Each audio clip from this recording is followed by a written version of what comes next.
வல்வெட்டி துறையில் sea view, boating, party hall, luxury rooms, Indian restaurant, village hotel Yathna, northern point.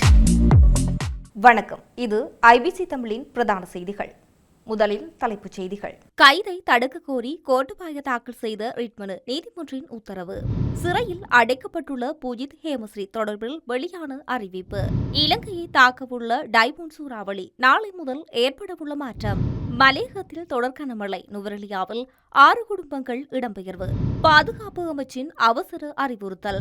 இந்தோனேஷிய படகு விபத்து, காணாமல் போன 28 பேரை மீட்க தீவிர தேடுதல் நடவடிக்கை. அரசியலமைப்பு மாகாண சபை தேர்தல் குறித்து ஜனாதிபதியிடம் எடுத்துரைத்த தமிழ் தலைமைகள். சீர்குலைந்து விட்டது இலங்கையின் சிறைச்சாலை அமைப்பு, கவலைப்படுகிறார் பீரிஸ். தொடர்பான விரிவான செய்திகள்.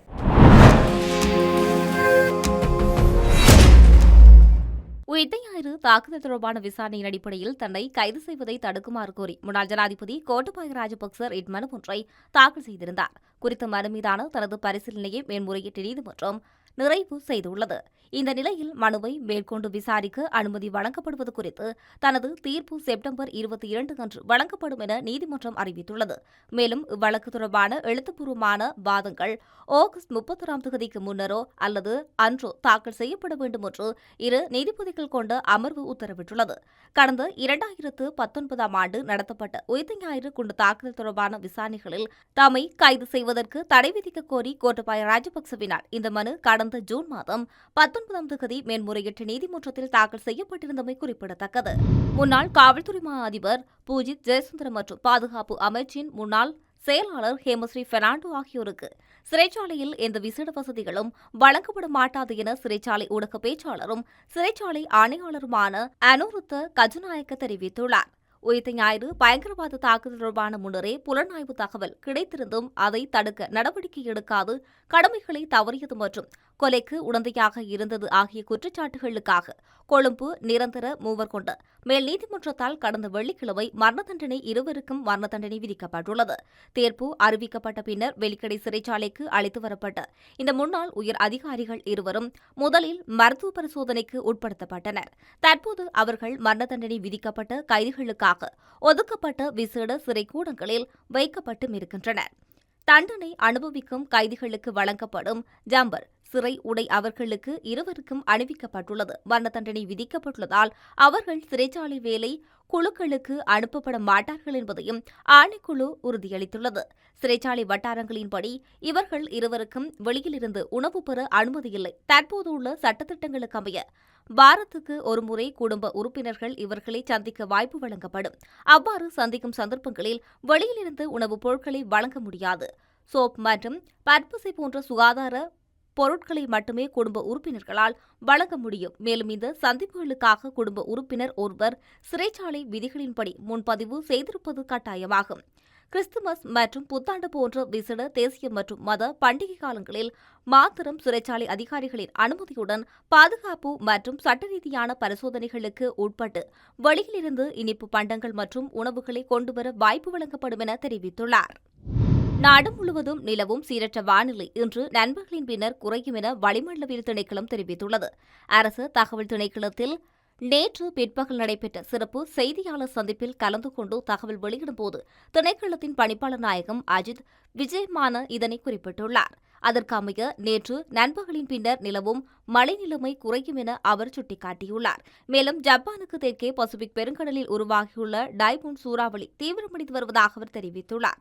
அது தீவிரமடைவதுடன் எதிர்வரும் 6ஆம் தேதிக்கு பின்னர் மத்திய மலைநாட்டின் மேற்கு சரிவு பகுதிகளில் மழை பெய்யக்கூடும் என மேலும் குறிப்பிட்டுள்ளார். அதற்கமைய சப்ரகமுவ மாகாணம் மற்றும் கண்டி, நுவரெலியா மாவட்டங்களில் அடைமழை பெய்யக்கூடிய சாத்தியப்பாடுகள் இருப்பதாக தெரிவிக்கப்பட்டுள்ளது. சீரற்ற வானிலை காரணமாக நுவரெலியாவில் பல தாழ்நில பிரதேசங்கள் வெள்ள நீரில் மூழ்கியதோடு மரங்கள் பல முறிந்து வீழ்ந்ததாக தெரிவிக்கப்படுகின்றது. நேற்று முன்தினம் இரவு முதல் பெய்து வரும் கனமழை காரணமாக பல வீடுகளில் வெள்ள நீர் தேங்கியுள்ளதாகவும் இதனால் பொதுமக்கள் அவதிக்குள்ளாகியுள்ளனர். இதற்கமைய நுவரெலியா சென் ஆண்ட்ரூஸ் பகுதியில் உள்ள 6 வீடுகளில் புகுந்த வெள்ள நீர் காரணமாக தமது இருப்பிடங்களை விட்டு நுவரெலியா பம்பரகலையில் உள்ள தற்காலிக முகாம்களில் தங்க வைக்கப்பட்டுள்ளனர். நுவரெலியாவில் தொடர்ந்து நிலவும் சீரற்ற வானிலை காரணமாக ஆறுகள் பலவற்றின் நீர்மட்டங்கள் துரிதமாக உயர்வடைந்துள்ளதால் தாழ்நிலங்களில் வசிக்கும் மக்கள் அவதானத்துடன் இருக்குமாறு அனைத்து முகாமைத்துவ மத்திய நிலையம் அறிவுறுத்தியுள்ளது. தற்போது நிலவும் சீரற்ற காலநிலையால் பாதிக்கப்பட்டுள்ள மக்களை மீட்பதற்கு தேவையான நடவடிக்கைகளை எடுக்குமாறு பாதுகாப்பு அமைச்சு சம்பந்தப்பட்ட அதிகாரிகளுக்கு அறிவுறுத்தியுள்ளது. இதற்கமைய மக்களின் உயிர்களை பாதுகாப்பதாக பொருத்தமான திட்டங்களை செயற்படுத்துவதற்கு நடவடிக்கை எடுக்குமாறு அனைத்து மாவட்ட செயலாளர்களிடம் அமைச்சு வேண்டுகோள் விடுத்துள்ளது. மேலும் தேவையான சந்தர்ப்பங்களில் மக்களை விரைவாக அடையாளம் கண்டு அவர்களை பாதுகாப்பான மையங்களுக்கு அனுப்ப உயிர்களை பாதுகாக்குமாறு உரிய பிரதேச செயலாளர்களுக்கு அறிவுறுத்துமாறு அமைச்சு வலியுறுத்தியுள்ளது.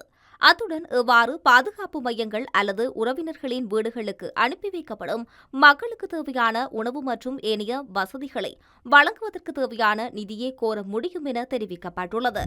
இந்தோனேஷியாவில் மதுரா தீவு அருகே பயணித்துக் கொண்டிருந்த பயணிகள் படகில் தீ விபத்து ஏற்பட்டதில் 5 உயிரிழந்ததோடு 238 பேர் மீட்கப்பட்ட நிலையில் காணாமல் போன 28 பேரை தேடும் பணி தீவிரமாக நடைபெற்று வருவதாக தெரிவிக்கப்படுகின்றது.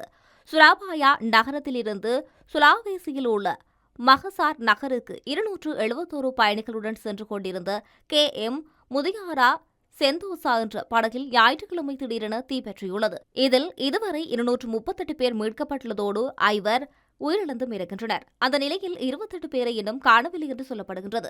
காணாமல் போனவர்களை தேடும் பணியில் இந்தோனேஷியா கடற்படை போலீஸ் மற்றும் மீட்புக் குழுவினர் ஈடுபட்டு வருகின்றனர். இதற்காக 7 படகுகள் மற்றும் ஒரு ஹெலிகாப்டர் மூலம் 10 மைல் சுற்றளவில் தேடும் நடவடிக்கைகள் தீவிரப்படுத்தப்பட்டும் இருக்கின்றது. மீட்கப்பட்ட பயணிகள் அனைவரும் சுராபாயா உள்ள துறைமுகத்துக்கு அழைத்து வரப்பட்டுள்ளனர். விபத்துக்கான காரணம் குறித்து இன்னும் தெளிவாக தெரியவில்லை என்றும் தேடுதல் பணி அடுத்த சில நாட்களுக்கு தொடரும் என்று அதிகாரிகள் தெரிவித்துள்ளனர்.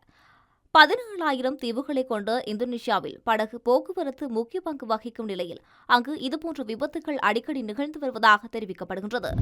தமிழ் மற்றும் முஸ்லிம் அரசியல் கட்சிகள் இணைந்து அமைந்துள்ள 6 கட்சிகளை கொண்ட கூட்டணியின் பிரதிநிதிகளும் ஜனாதிபதி அனுரகுமார திசாநாயக்கவிலான சந்திப்பு நேற்று ஜனாதிபதி அலுவலகத்தில் நடைபெற்றது. இந்த சந்திப்பில் புதிய அரசியலமைப்பு உருவாக்கம், மாகாண சபை தேர்தலை விரைவில் நடத்துதல், வடக்கு, கிழக்கு மற்றும் மலையக மக்களின் நீண்டகால பிரச்சினைகளுக்கு தீர்வு காணுதல் உள்ளிட்ட பல்வேறு விடயங்கள் குறித்து விரிவாக கலந்துரையாடப்பட்டுள்ளது. மாகாண சபை தேர்தல் தொடர்பாக தெரிவுக்குழு ஒன்று நியமிக்கப்பட்டுள்ளதாக தெரிவித்த ஜனாதிபதி எழுந்துள்ள சிக்கல்கள் குறித்து அனைத்து தரப்பினருடன் கலந்துரையாடி தீர்வு காண எதிர்பார்ப்பதாக தெரிவித்துள்ளார். புதிய அரசியலமைப்பு குறித்து கருத்து வெளியிட்ட இலங்கை தமிழரசு கட்சி தரப்பு அது அவசரமாக கொண்டுவரப்படக்கூடாது என்றும் அனைத்து இன மக்களினதும் ஒப்புதலுடன் உருவாக்கப்படும் மக்கள் ஒப்பந்தமாக அமைய வேண்டும் என வலியுறுத்தியுள்ளனர். இதற்கு பதிலாக ஜனாதிபதி அரசியலமைப்பு திருத்தப்படுவதோடு நிறைவேற்று அதிகார ஜனாதிபதி முறைமையும் நீக்கப்பட வேண்டும் என்பதே அரசாங்கத்தின் நிலைப்பாடு என தெரிவித்துள்ளார். அதேவேளை அவசர திருத்தத்தை விட அனைத்து மக்களும் ஏற்றுக்கொள்ளக்கூடிய புதிய சமூக ஒப்பந்தத்தை உருவாக்குவதே முக்கியம் என்று அவர் குறிப்பிட்டுள்ளார். இலங்கையின் சிறைச்சாலை அமைப்பு சீர்குலைந்துவிட்டது என்றும் மக்கள் ஐக்கிய எதிர்க்கட்சியின் ஒருங்கிணைப்பாளர் பேராசிரியர் GL பீரிஸ் ஊடகம் சந்திப்பில் தெரிவித்துள்ளார். 2 மாதங்களுக்குள் நீர்கொழும்பு மற்றும் மகர சிறைச்சாலையில் 2 கடுமையான சம்பவங்கள் பதிவாகியிருந்த போதிலும் அவற்றுக்கு பொறுப்பேற்க தலைவர் இல்லை என்று GL பீரிஸ் குறிப்பிட்டுள்ளார். நமது நாட்டின் சிறைச்சாலை அமைப்பு தொடர்பாக மிகவும் அபாயகரமான ஒரு நிலைமை எழுந்துள்ளது. சிறைச்சாலை அமைப்புக்கு ஒரு ஆணையாளர் நாயகம் இல்லை.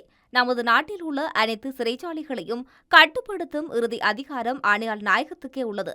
அது மிகவும் முக்கியமான பதவி இன்னும் காலியாகவே உள்ளது. அது நிரப்பப்படவில்லை. அந்த பதவி 1 வருடம் 2 மாதங்களாக காலியாக இருக்கின்றது. அதற்கு இன்னும் நிரந்தர நியமனம் செய்யப்படவில்லை. அதன் பொருள் சிறை அமைப்புக்கு தண்டை இருக்கின்றது, ஆனால் தலையில்லை என GL பீரிஸ் தெரிவித்துள்ளார். செய்தி நிறைவாக மீண்டும் தலைப்புச் செய்திகள். கைதை தடுக்க கோரி கோட்டபாய தாக்கல் செய்த ரிட் மனு நீதிமன்றின் உத்தரவு. சிறையில் அடைக்கப்பட்டுள்ள பூஜித் ஹேமஸ்ரீ தொடர்பில் வெளியான அறிவிப்பு. இலங்கையை தாக்கவுள்ள டைபூன் சூறாவளி நாளை முதல் ஏற்படவுள்ள மாற்றம். மலையகத்தில் தொடர் கனமழை. நுவரெலியாவில் 6 குடும்பங்கள் இடம்பெயர்வு. பாதுகாப்பு அமைச்சின் அவசர அறிவுறுத்தல். இந்தோனேஷிய படகு விபத்து. காணாமல் போன 28 பேரை மீட்க தீவிர தேடுதல் நடவடிக்கை. அரசியலமைப்பு மாகாண சபை தேர்தல் குறித்து ஜனாதிபதியிடம் எடுத்துரைத்த தமிழ் தலைமைகள். சீர்குலைந்து விட்டது இலங்கையின் சிறைச்சாலை அமைப்பு, கவலைப்படுகிறார் பீரிஸ். இத்துடன் IBC தமிழின் பிரதான செய்திகள் நிறைவு பெறுகின்றன. செய்திகளை உடனுக்குடன் அறிந்து கொள்ள ibctam.com என்ற எமது இணையதளத்தை பார்வையிடுங்கள். வல்வெட்டி துறையில் sea view, boating, party hall, luxury rooms, Indian Restaurant Village Hotel Yathna, Northern Point.